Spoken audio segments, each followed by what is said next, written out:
He's coming, yeah. Yes, I'm sorry. He's on his way. Yeah, happy to see you. Nice to see you. Okay. I am not Guion Foreman. Good evening. I'm Paula Wolf, and I'm the Vice President of the Police Board, and I'm calling the Police Board June 15th public meeting to order. We thank CAN TV for covering this meeting. It's being broadcast on Channel 27 and live streamed at cantv.org and on the CAN TV app. And we know that it gives a lot of access to people in the community who can't necessarily make it to our public meetings. So thank you very much. President Foreman and board member Michael Eady are each unable to attend this meeting in person because of work-related conflicts. Board member Dorley cannot be here because she is ill. We hope she will feel better soon. They wish to attend via video or audio conference. Is there a motion to permit them to do so? So moved. Second? Second. Thank you. All in favor say aye. Aye. Any opposed? Okay. The motion passes. Thank you. In addition to the police board members, we have following city officials here with us this evening. Interim Superintendent of Police Fred Waller. Welcome, Superintendent. Thank you and congratulations. Thank you. Chief Administrator of the Civilian Office of Police Accountability, Andrea Kirsten. Thank you. Inspector General Deborah Witzberg. Thank you. The Chief of the Chicago Police Department's Bureau of Internal Affairs, Yolanda Talley. Good evening. And General Counsel to the Superintendent, Dana O'Malley. We will proceed to the items on this meeting's agenda, and I apologize, I'm neither as gracious or as charismatic as Guion, but I'm going to do my best. We'll have time at the end of the meeting for public comments. Is there a motion to approve the draft of the minutes of the board's public meeting and closed meeting held on May 18th? So moved. Second. All in favor say aye. Aye. Any opposed? Aye. Thank you. The minutes are approved. Earlier today, the board, as required by the Open Meetings Act, met and considered minutes and recordings of all the past closed meetings to determine whether the need for confidentiality still exists. The board members unanimously agreed that it continues to be necessary to keep confidential those recordings of the past closed meetings and portions of the minutes. The board makes publicly available portions of the closed meetings included in the blue book that's posted on the board's website in advance of each of the public meetings. You can find them there. The next regular public meeting is Thursday, July 20th at 7:30 here. It will be held in person at the Chicago Public Safety Headquarters.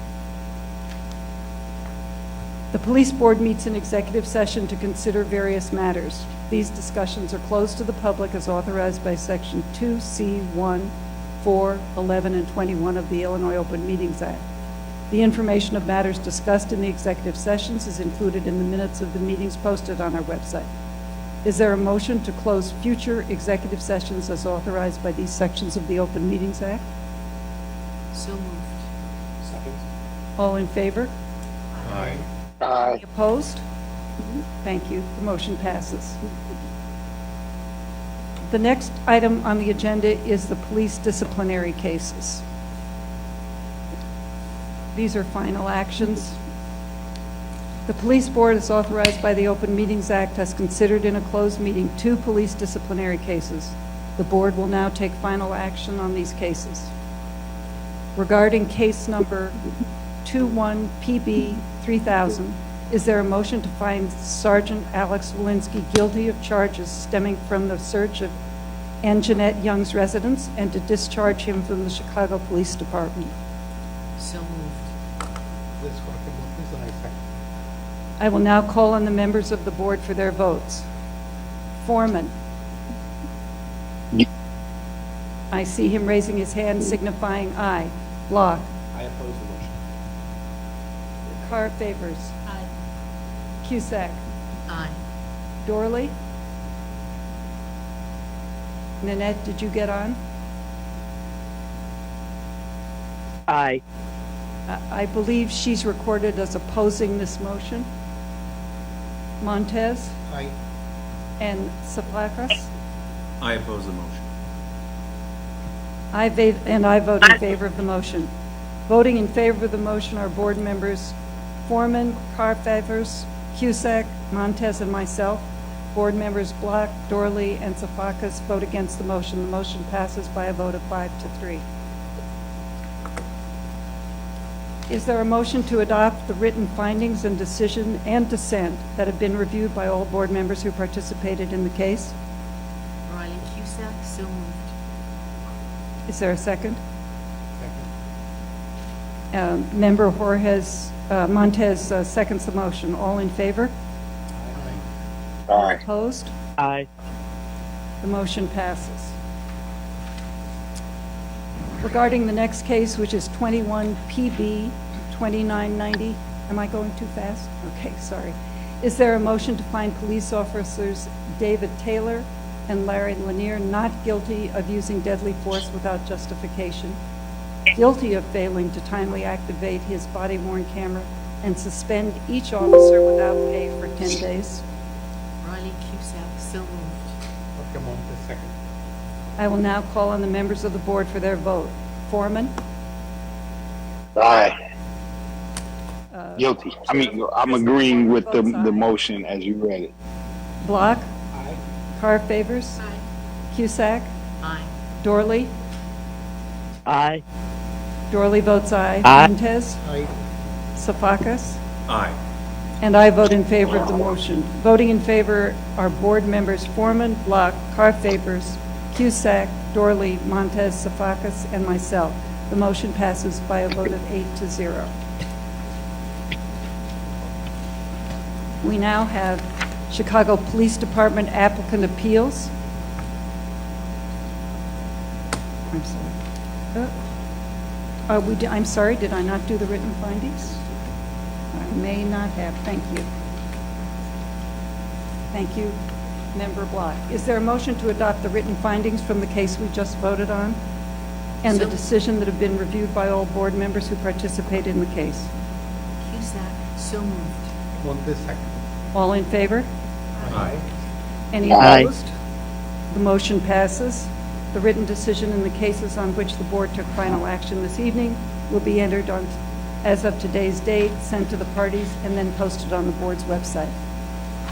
And you can count that as my mistake of the night, Guion.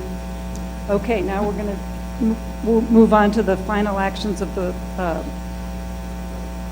public. I'm sorry. This is the appeals.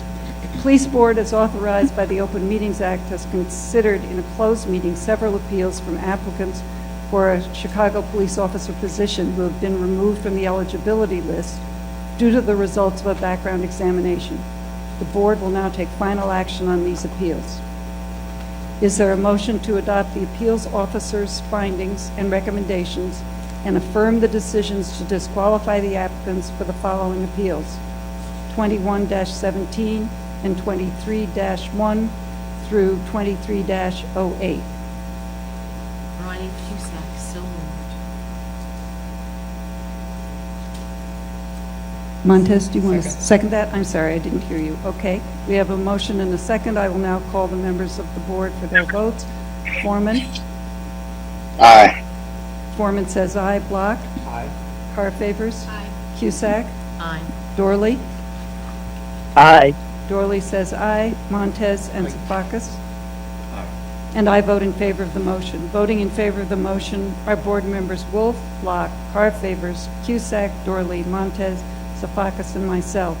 The motion passes. The written decisions of these appeals will be entered as of today's date, sent to the parties, and posted on the board's website within 5 business days. Okay.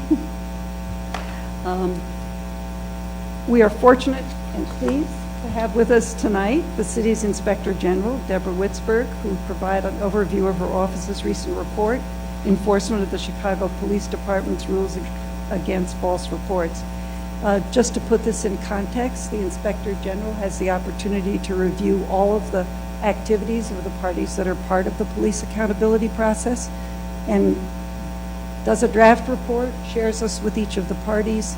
We can respond to it, and then she issues a final report. And we see that this is an important part of the accountability process because it holds a mirror up to what's happening within the system. So, Inspector General?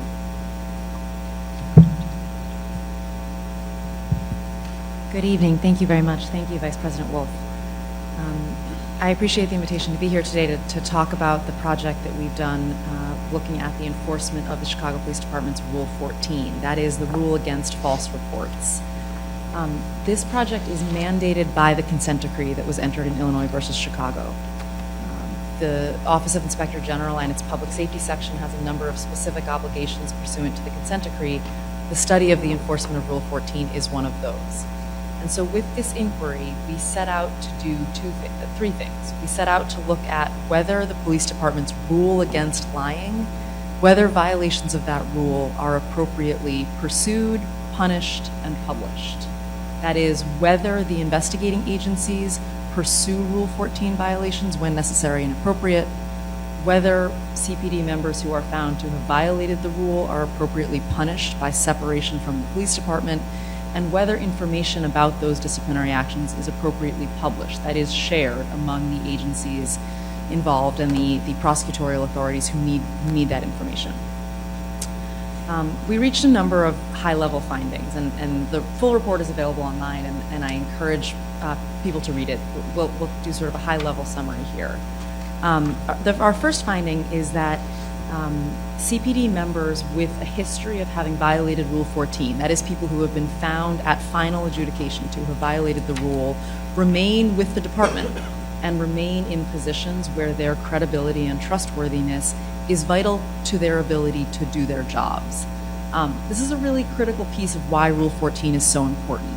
I will say here, before we talk more about this finding, that in my view, thorough and adequate and consistent enforcement of Rule 14, the rule against lying, is foundationally important for two reasons. The first is that it is critical to building trust between the police department and the community. We cannot ask people in the community to trust a police department that lets people get away with lying. The second is that it is that enforcement, the enforcement of the rule, is vital to the police department's ability to function effectively as a law enforcement agency. Members of the police department who are found to have lied cannot testify in court. They can't be witnesses in a criminal prosecution. We can't keep people safe from crimes we can't prosecute. And so it is critical that we have police officers out doing police work who are then able to testify in court in the prosecution of the crimes that are at issue in that police work. And so this first finding, that the department has members who remain on the job and in positions where they might in fact be called upon to write police reports and to testify in court. We found that the agencies do not consistently ensure that members who have violated Rule 14 are separated from the department, with over 100 active or recently active members who have histories of violating Rule 14. We found that among those members, among those active members who have violated the rule, there are patrol officers, there are detectives, there are people serving on federal task forces, all in positions where, again, their trustworthiness and credibility is critical to their ability to do their jobs. Our second finding is that the processes in place for sharing information about members who have been found to have violated Rule 14 lack rigor and appropriate controls.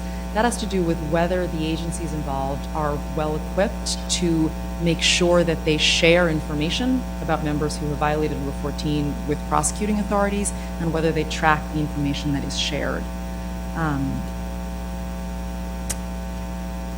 Finally, we looked at the policies, practices, and documents, templates in place at the Bureau of Internal Affairs and at COPA, and found that there are missed opportunities to ensure appropriate enforcement of Rule 14. Those have to do with ensuring that investigators, people conducting police misconduct investigations, consider violations of Rule 14 when appropriate and document their analyses relating to potential violations of the rule, so that those are visible as a matter of record in a disciplinary case. Our report includes a number of case studies where we look not only at these policy level issues, but we look at specific cases, specific examples that have played out around these issues. Just by way of a few examples, we include case studies where investigating agencies recommended discipline less than separation for members who are found to have violated Rule 14. A case in which the police board decided on discipline less than separation for a violation of Rule 14. we saw examples of Rule 14 violations which had been found being expunged from the record of the members accused. We found members with Rule 14 histories serving actively, as I mentioned, in patrol and as detectives. We found cases of CPD members testifying in court after having been found to have violated Rule 14. And we found cases in which the investigating agencies had, in fact, made findings of fact that members had made false statements but had not pursued Rule 14 violations as a disciplinary matter. We made a number of recommendations, including and foremost among them, that the investigating agencies recommend separation when they find a member to have violated Rule 14, that the police department pursue separation for those members, and that the police board uphold those separations. We recommended that if members with Rule 14 histories are to stay with the department, that the department review their assignments to limit, to the extent possible, the risk associated with their Rule 14 histories. We recommended improvements to the accuracy and completeness of the records around which members have violated Rule 14. And finally, that the investigating agencies improve their processes and policies to ensure the thorough and well-documented analysis of Rule 14 where it might be applicable. Each of the agencies, the police department, COPA, and the police board, responded to our recommendations. We very much appreciate their partnership in this work, and we look forward to continuing to work together. Thank you.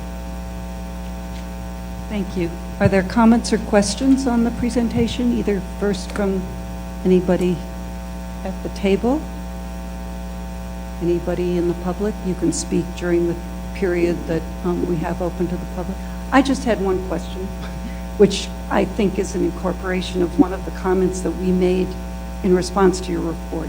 I think all of us who have been working under the consent decree, and we've been working a lot more closely since the consent decree, feel as if we've made improvements in the way that we function.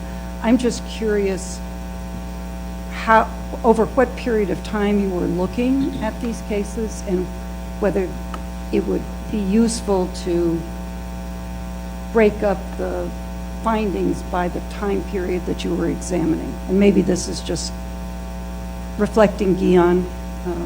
I think we've made a lot of improvements. I appreciate the question. I think I agree. I think that there's reason to be hopeful about recent improvements. And I know that there was some discussion, the police board case specifically that is cited as a case study in the report, wherein the police board decided upon a discipline less than separation for a member who had violated Rule 14. That was a case decided in May of 2018. I think an inquiry that looks at changes over time is a really important one. Worth noting here that it was in 2008 that the police department announced its commitment to consistently pursuing separation for members who had violated Rule 14. And so while I think incremental improvement over time is really important, I also think there's a little bit of a Rubicon in 2008. And I think that in some important ways, everything that has happened since then is in this modern era of the treatment of Rule 14. And to be clear, all of the agencies involved, COPA and the police board and the police department, have clearly stated a policy commitment to separating members who have lied. All of the agencies involved have clearly articulated what I think is the appropriate and commendable view that lying disqualifies people from being a member of the Chicago Police Department. As I say, I appreciate and commend all of the agencies for those policy statements. What we are looking at here in these case studies is whether in practice we are meeting those commitments, those policy commitments. Thank you. I appreciate your answer. Any other comments or questions? Yes, I'll make a comment. Oh, can you speak up a little bit? I'll try. Is this better? Can you hear me? A little better, yeah, thank you. We, the police board, COPA, the IG, and CCPSA all have policy making authority, and so we certainly have the ability to make recommendations. I think one of the things that we recommended in our feedback is that our legislators, our aldermen, take a look at this as well. I know that we do have some of the aldermen who look at the CAN TV sessions, and so this is something that all of the agencies responsible for this have an opportunity to take a look at it and make some recommendations that would be some policy related things. So I'll just kind of leave it at that. Okay, thank you, Guion. Appreciate that. Anyone else? Okay, we could have a report from the COPA Chief Administrator. Thank you. I would like to take just a moment to also maybe comment a little on some of the broader context around the Inspector General's work in this report. First of all, we have tremendous respect for the work of that office. We are made better by the recommendations that are often put forth by specifically the Public Safety Inspector General. And what I do want to make very clear is, and I would encourage people to read the responses from all of the impacted agencies that receive these recommendations, because I always think that the context behind some of what has been recommended or been stated is truly important. And what I want to add to that is, there are things that we will need to admit as agencies that we got wrong. There's times where mistakes are made. And there are also times where people can look at the same set of facts or situations or occurrences and have a different opinion. Tonight's police board rulings on other discipline cases highlight that. COPA made recommendations with respect to an officer-involved shooting that the police board certainly didn't agree with. There are times where, in one of the case studies that was pointed out in the Inspector General's report, we determined that an officer made false statements, but what is required in order to prove a Rule 14 is that those statements must be made willfully. And we didn't feel that there was any demonstrated evidence that the officer made those statements willfully, intentionally, on purpose. And that's the difference between an inaccurate police report, a sloppy police report, and a lie in a police report. And in fact, the way that we approached that particular case was something that we learned from looking at former cases brought by the Inspector General's office, particularly in the Laquan McDonald murder, and used other rules in order to get at that kind of conduct when Rule 14 couldn't be proven, in our estimation. And so, respectfully, I just want to make clear that we take very seriously, as Inspector General Witzberg mentioned, I personally was interviewed during the preparation of this report, and I take very seriously the responsibility that I hold as Chief Administrator of this agency to make sure that officers are being truthful. But we also are tasked with making sure that we can meet our burden of proof, and that is not always the case. And so certainly we can have a difference of opinion from the Inspector General's office. We can have debate. We can become better because of that, those conversations. And also we can admit when we get things wrong. And that occurred as well in some of the findings of the Inspector General's office. So with that, I want to say, again, I truly appreciate the work of that office. It's not always comfortable being reviewed, but it reminds us accountability is literally in the name of the agency that I lead. And that accountability applies to us as well. It's not just something we project onto the Chicago Police Department or expect of them. We have to live that out also. So I appreciate your work, Inspector General Witzberg. And with that, I'll just give some brief updates as far as what COPA's statistics looked like last month. So as I typically report out on, we received a number of complaints. 309 complaints and notifications in total were received in the month of May at our agency. Only 55 of those remained under COPA as being our jurisdiction. Again, as I typically report out on, the highest type of complaint we received was improper search or seizure or your Fourth Amendment allegations. We had 2 officer-involved shooting notifications that occurred during the month of May. So there's 2 separate officer-involved shootings that occurred with CPD members, and then COPA also concluded 5 officer-involved shooting investigations. Of our sustained case rate, it was around 42% of the total cases that were closed.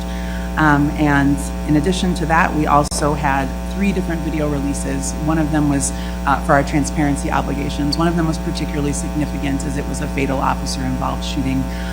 And we don't talk a lot about sort of COPA's process for working with families when we have to put forth videos like that to the public, but that is something that we take very seriously and make sure that impacted parties, the families who have lost loved ones during these incidents, have the opportunity before their videos are posted online for media or the world to see have the opportunity to come into our agency, view those in private, ask whatever questions they need to ask about the process, and at least have a moment before their loss and their family's tragedy becomes worldwide information. So we had a particularly challenging video viewing with the last fatality that occurred, and I'm just tremendously appreciative of my talented and dedicated staff.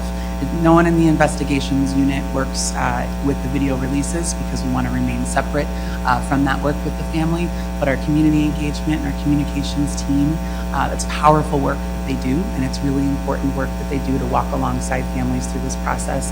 And I just wanted to take a moment to recognize the toll that takes on our staff and how much we appreciate the service that they give to the families and ultimately to our city through engaging that work. So, thank you. Thank you. Interim Superintendent Waller, would you give your report, please? Thank you. Good evening to all police board members and community members present for this month's meeting. As interim superintendent, I am honored to speak on behalf of the Chicago Police Department and represent our hardworking officers. Our police officers come from all backgrounds and represent diverse cultures and faith traditions from around the world. As residents themselves, they are dedicated to the people and communities that make our city what it is. That's why I was proud to welcome Chicago's newest officers into the profession at our most recent graduation and promotion ceremony. Just last week, a class of 261 recruits took an oath to serve and protect. I know it's an oath they'll always treat with the utmost importance and integrity. In their class, 31% are women and almost 80% identify as persons of color. That's a nod to the efforts of our recruitment and retention team led by Chief Yolanda Talon. Thank you, Yolanda. We are dedicated to attracting good candidates, ensuring officer wellness, and making this department stronger. So far this year, the Chicago Police Department has hired a total of 335 new police officers, and that's an uptick, so that's great. As the summer season and all the festivities that come with it get underway, this could not be more important. Officers will maintain high visibility, and we will continue to have personnel at fixed posts in and near high traffic areas. We are prepared and ready to adjust resources and expand patrol where needed. But I want to be clear that the Chicago Police Department works to enhance public safety during every season and in every neighborhood.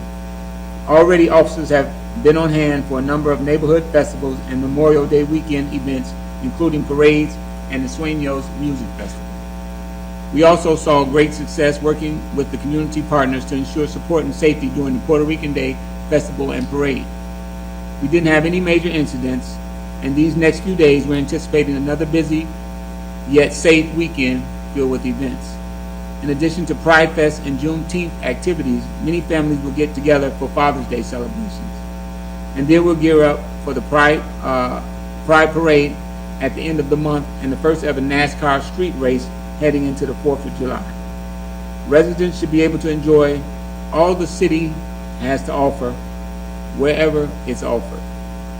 The men and women of this department will never stop working to engage with families, youth, businesses as we build trust and grow relationships. And I'll close with this.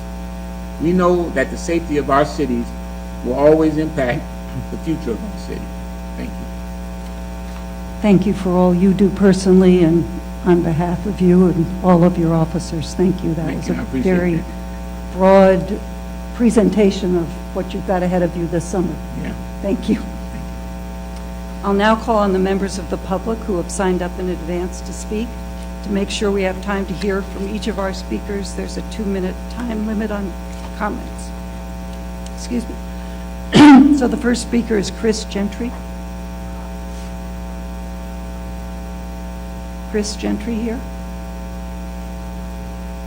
Carol Waits.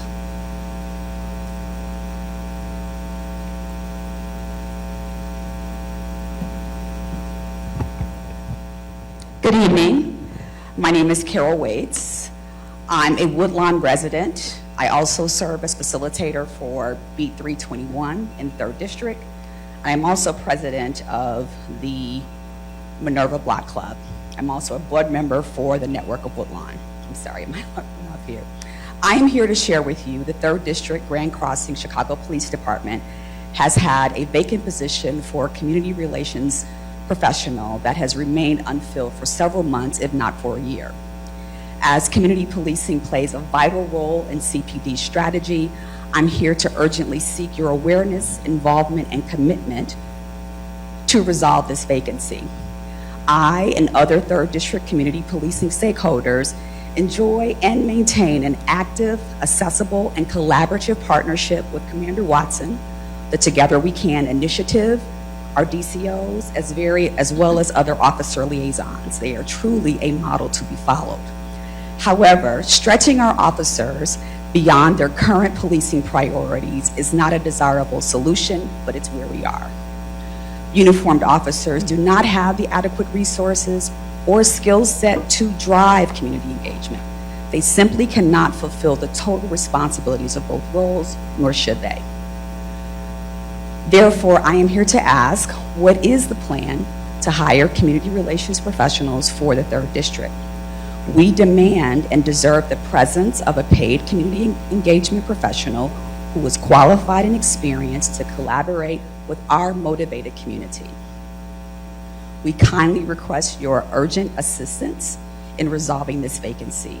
Your support is necessary for the success of our community policing efforts.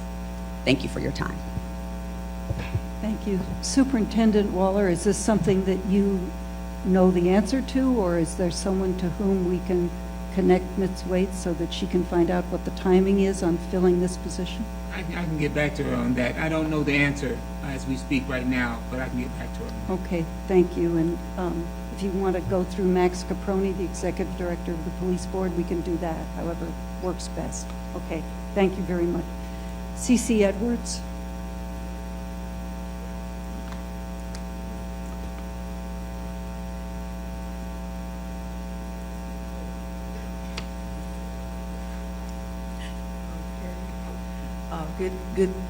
Good evening. Let me just get this right here.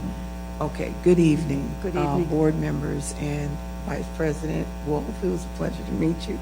And also, congratulations to interim Superintendent Waller. I'm a retired probation officer, and I used to work at 51st and Wentworth. So I really had memories as soon as I realized who you were. Right. And so I just want to say congratulations to you. And I also want to thank my officers and commanders at the 3rd and the 6th District, Commander Tate and Commander Watson. Their efforts are very much appreciated in our community, and we support them. We also know that our officers are also part of our community. A lot of them do live in the area. So we are like a family, you know, and we want to maintain that relationship. But both the districts border 75th Street corridor, and I have delivered you some articles, an article by Block Club Chicago that just recently came out. And it tells you the saga and the perils and the public safety threat that we are under. Last year, Mayor Lori Lightfoot came out, Superintendent Brown. It was like 50 shots rang out. And so this is something unusual because I've lived in Park Manor, Chatham all my life since I was a little girl. So it's a beautiful neighborhood. A lot of historic history. We have Al Capone's house in the area. I know that's kind of like, but we do have it in the area, and just sold for like, I think about $400,000. So we have a lot of properties that have been rehabbed and revitalized, and they're selling in that area, in that range. So we want to maintain, you know, the stability and the complexity of our neighborhood. And also, we want to talk about, number one, we need to collaborate 3rd and 6th District. Now, we had a big meeting with Commander Tate, Commander Watson just a couple days ago. Ms. So Edwards, just a few more minutes. Pardon me? A few more minutes. Okay. Our enforcement is a must. We must have that. It's critical. The second phase is the SDSC cameras. They've been on hold for over 12 months. We need them now. We need them right now. on 75th and Prairie and 75th and St. Lawrence. That immediate assistance can protect us. The cameras were also allegedly paid for already by the former administration, so we need to get that checked out. It's very critical to our safety. We also request more police staffing, 3rd and 6th District. We like to do enforcement, ticketing, and towing from Thursday through Sunday, Commander Waller. We have residential permit blocks. People can't even park. It's terrible. It's really horrific. Now, I have personally witnessed the shortage of officers at the 6th District. I was there on the 3rd watch with the watch Ms. Edwards, commander. can you finish up? So Thank you. I will be concluding. So I would like to ask that we do get those officers. Maybe some of the new recruits that you have just witnessed being sworn in can be assigned, or we can get probation officers. We can also get maybe Cook County Sheriff. We've had them come into the area and help us. So we wanted to know from the NASCAR event, how are you going to shore up those forces and not take away Tier 1, Tier 2 districts' manpower? So that's something we'd like to know, and how you're going to integrate it with what we already have today. Thank you. I'm finally done. Thank you so much. Yeah, that's going to be a combination of, unfortunately, canceling some days off. And some officers have already signed up to have their days off canceled, so that's a good thing. So they're volunteering. But I was a commander of 6th District, so, and I know the problems along 75th Street, and I worked then a lot with Glenn Evans, who was the commander of the 3rd District at that time. So we did a lot of good things along 75th Street corridor, and I know Watson and Tate are going to do some of the same things if they haven't already. The 6th District probably has one of the highest amounts of officers in the city, and one thing, they have a lot of pilot programs there, so we send more officers there. In fact, my daughter is an officer in the 6th District. Congratulations. Thank you. She just became a full-fledged policeman. So we are sending officers to the 6th District, and we probably need to take a look at what the amount of officers and the resources that we have in the 3rd District. But those are two districts, because they border each other like that, they do have to work together. And that 75th Street corridor is a concern. It always has been. But I'll talk to those two commanders after this meeting. And maybe we could find out about our cameras. The cameras, I'll ask you That is about just the so cameras. critical. It can help. Okay. It can help both the districts No, it to, will. you know, deal with serious crime. Right, you're right. Thank you so much. Thank you. Marquita Blake? Ms. Blake? No, okay. Amina Matthews? She didn't make it either. Jennifer Edwards? She made it.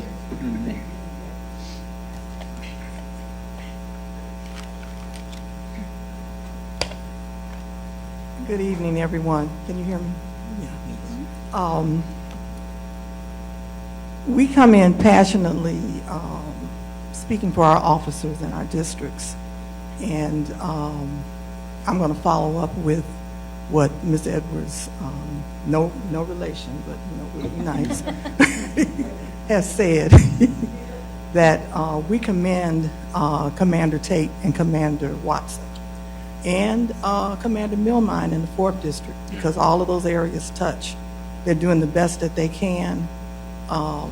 We appreciate them, and we want to mention them as often as we can. We try to go to as many CPD meetings. You know, we just went to COPA. We, try to know everybody and know what's going on. But because of the consent decree and because of involvement with the community, we find that that's very important. So that's why we do this. We could sit at home because we're all retired, okay? But we don't. I want to mention about what Cece is saying too, about our officers being sent to the NASCAR and wherever else. Hopefully, at one time, we had the Cook County Sheriff come out to our areas. If you can encourage them to come again and not take our officers, it would be very good. I spoke to an officer the other day that said he had 2 days off, and he was so tired. We try to do a personal thing with them, see how they're doing, how their families are, their kids. We know their names. And when I hear that, I feel a little bit upset about it.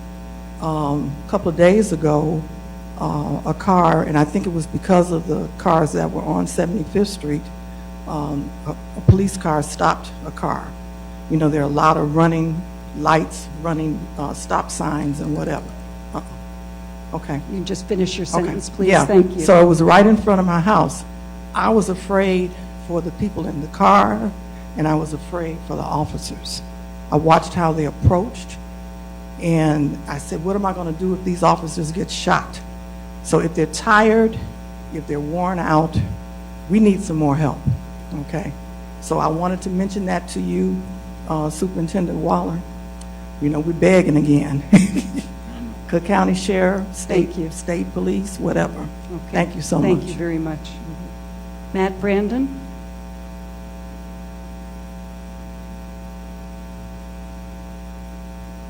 Good evening, President Foreman, Vice President Wolf, members of the board, one of my favorite chiefs, Tally, Dana, and Superintendent.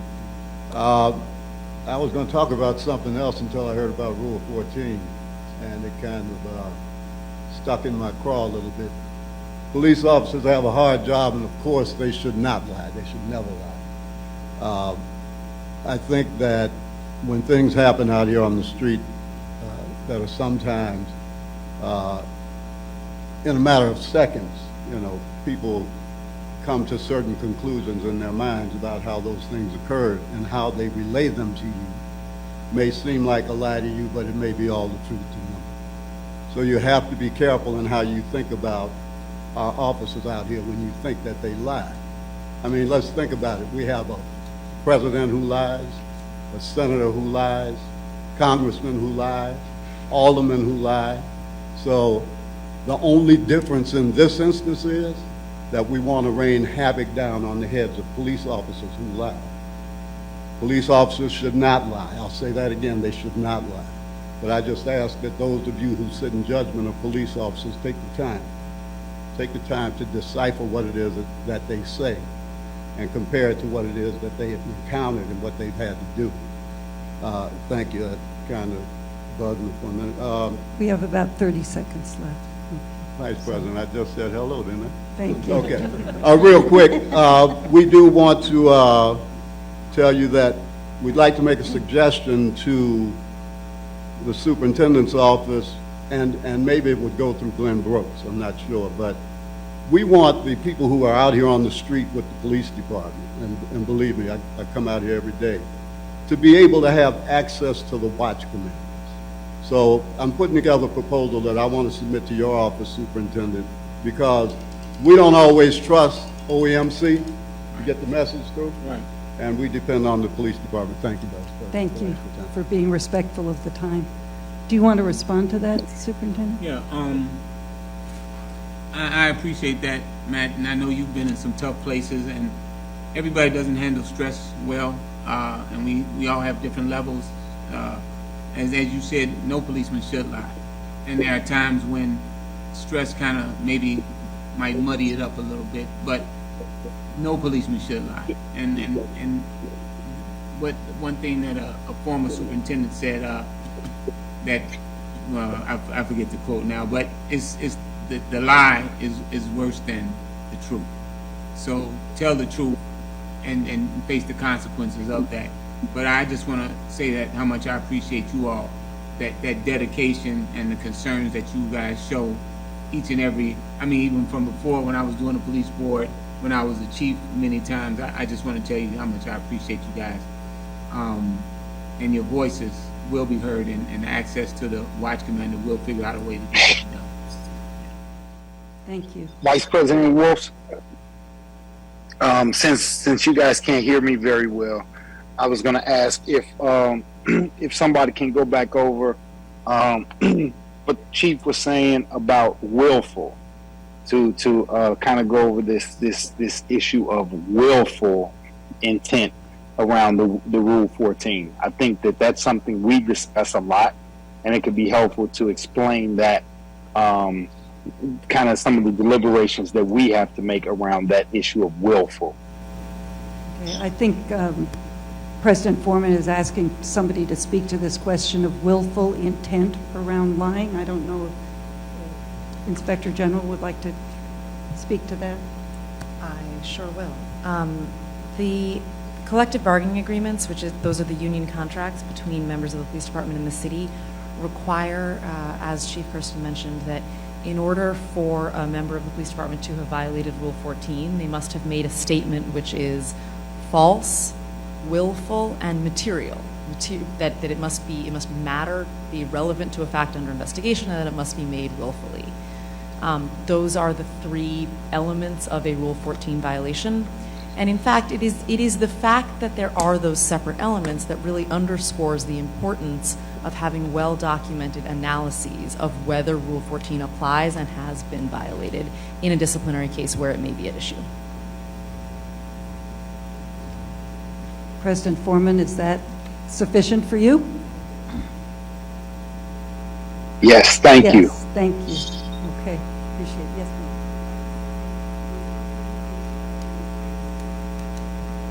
Yes. So the police board, for example, would look at all of those three elements when we're taking up a case and determine whether this case demonstrates the three elements were present. Okay. Thank you. Robert Moore, Mr. Moore. I don't see Mr. Moore here. Okay, thank you. All members of the public who signed up to speak have been called, and we thank them all for participating. Is there a motion to adjourn? So moved. All in favor say aye. Aye. Any opposed? Aye. Thank you all for coming. Have a safe and wonderful next month, and we'll see you here with our president back in the chair in July. All right. Bye-bye, everyone. Bye. Have a safe trip. Thank you.